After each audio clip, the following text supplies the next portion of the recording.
now he has a new GM to look up to.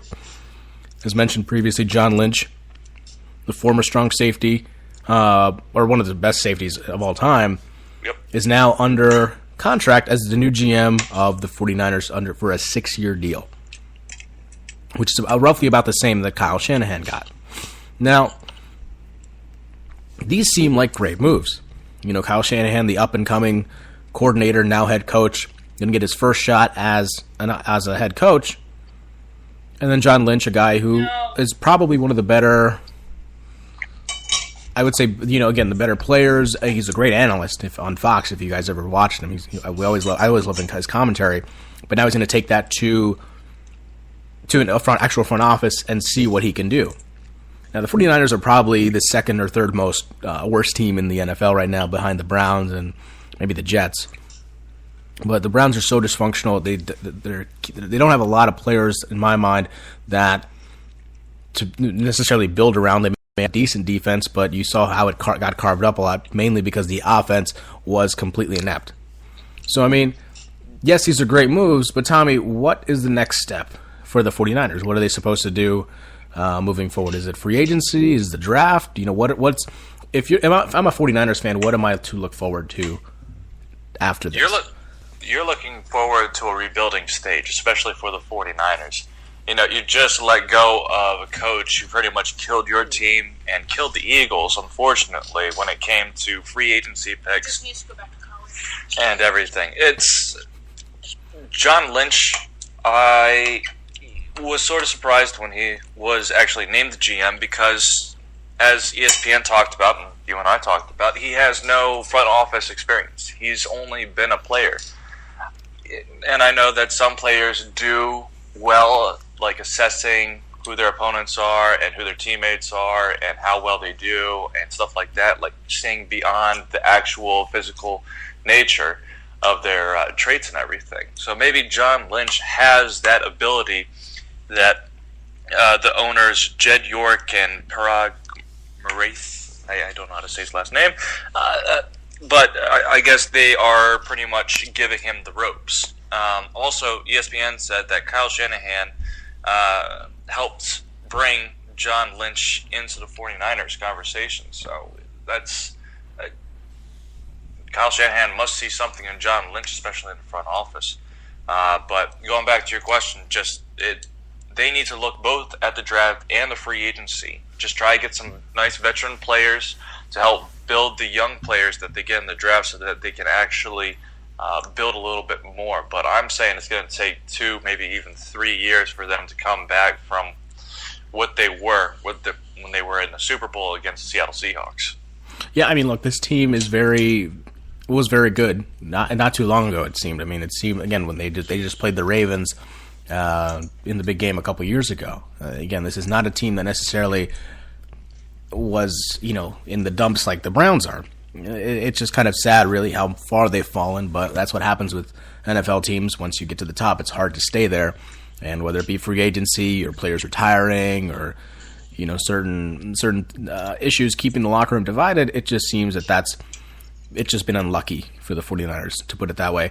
And I guess to kind of talk about John Lynch as a whole, it kind of does, I think, for scouts and personnel in the front and in the lower parts of the office, for John Lynch to get a job like that just outright, it kind of is frustrating because I mean that's what you dedicate your whole life to, especially if that is your aspiration, to be a general manager. And for someone who didn't have to go through the ranks or go through the trenches necessarily to get to that position, yeah, it's going to make people very upset. But so now the focus is on John Lynch to prove his worth. We've clearly seen other NFL players come into the GM role and played a great part. I mean, we've seen what John Elway can do in Denver, and seen the fruition of his success, of his talent. And then on top of that, Ozzie Newsome in Baltimore, former NFL player, you saw what he can do in the consistent product overall that the Ravens bring to the table year in and year out. So again, those are the expectations. But it's a really tough situation in San Francisco. So we'll take a short break. When we come back, Donald Trump and Roger Goodell. The comments said about each other. Should be very interesting. That's a great hook. Here as Can't Stop, Won't Stop on the Spicy Sports Show with Sam Cerrone and Tom Crane on Spreaker Radio.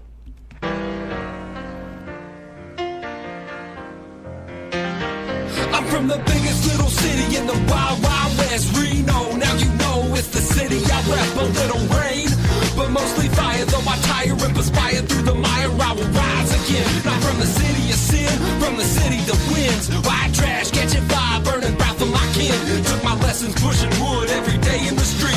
Get up early in the morning, cause my daddy always told me, boy, wake up, Jacob. Days are breaking, coffee's boiling and the bread's a baking. Roll out, cowboy, come and get it. Before I throw it out and spit in the skillet. Yeah, so I finish up my breakfast, put away the ham. Now I never put a T on the end of K.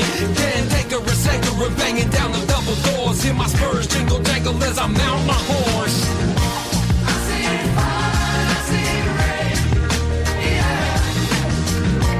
I see fire, I see rain, yeah. I see fire, I see rain, yeah. I see fire, I see rain, yeah. Now check it, I grew up inside the 495. In the shadow of the Capitol is where I resided. Learned to talk real slick and to keep my stride. Cause deep down I knew my future was already decided. I had a lot of people telling me off, though, had me marching in the line of a familiar barcode. But I restocked my Reeboks, my walk was so cocky. On the way I took some cheap shots that would never stop me. So with nothing to my name but some rhymes and game, took my dream to the coast, seeking fortune and fame. And I've been panning for gold, but it ain't come up yet. It takes time to blow, so I don't get upset. Cause I'm on it like a bonnet on a pioneer. And I'm the king like Crockett on this wild frontier. To my peers taking shots, you can be my guest. Because the F won't rest till I'm known as the best. I see fire, I see rain, yeah. I see fire, I see rain, yeah. I see fire, I see rain, yeah. I see fire, I see rain, yeah.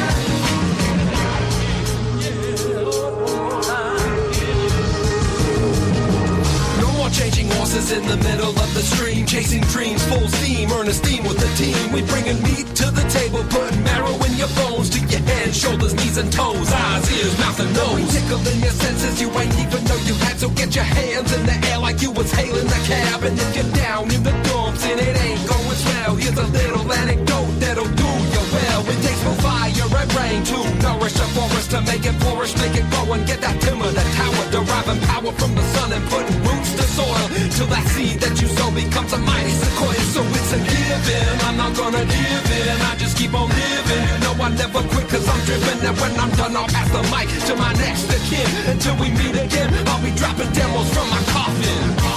I see fire, I see rain, yeah. I see fire, I see rain, yeah.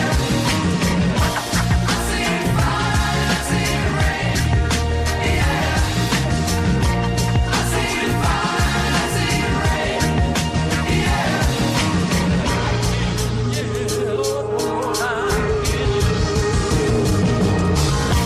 I see fire.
And welcome back to the Spicy Sports Show with Sam Stern and Tom Crane, coming to you live from Portland, Oregon, and Lancaster, Pennsylvania. It's about 4:36 on the West Coast, so 7:36, so dinner time at the Crane household on the East Coast. So tell me, what is your dilemma right now at the household for dinner? All right, well, the dilemma right now at the household is my wife, my lovely wife, my loving, adoring wife, made a nice crock pot meal, which was a chuck roast, was it? A chuck roast with carrots and potatoes. And it's been simmering all day long. I put in the potatoes and carrots myself, so I helped cook it. And the discussion right now is whether or not you should put a condiment on the meal itself. Now, I put mustard on it, but Now, is it honey mustard or is it regular mustard? regular mustard. Regular Heinz mustard. Okay. Sorry, French's mustard, not Heinz. Okay. But I did it after I had a little bit of the chuck roast, potatoes and carrots without mustard, because I feel that you need to actually taste it without the condiments on it, just to see what it tastes like, you know, have all the flavors and everything. So, yeah. When in doubt, ladies and gentlemen, do not put anything on your food, or your wife will not be happy. To the men, yes. To the Do not men. put any condiments on what To your the wife men. cooks. Right. Good. Note to self. Yes. There you go. Unless it's actually called for. I think a list needs to be made of what is allowed on condiments and what isn't before you sign that document that says you guys are legally married. So I think a better list, actually, and a shorter list would be what can't you do? I think that is a much shorter list of what you can do. Yeah. Yeah. Yeah. Well, happy Valentine's Day to you too. Anyway. So again, right before the break, we talked about Trump and Goodell, two of the hottest topics in the United States at the moment. You know, again, political views irrelevant. But Tommy, what did Trump and Goodell say about each other, and how did it go down? Well, this is going to be definitely short and sweet because it's just breaking and everything. But pretty much Donald Trump ripped Roger Goodell, and he talked friendships. He talked up friendships about him, Tom Brady, and Bill Belichick. Now, what the president said about Goodell was that the commissioner, in quotes, the commissioner is a weak guy. When he made the Ray Rice deal, everybody said, "You're stupid, you're weak." And it was such a weak deal. So now he's going overboard with New England Patriots quarterback Tom Brady. The commissioner is a dope. He's a stupid guy. So that's his quote. And basically, he's in this article that I'm reading from ESPN.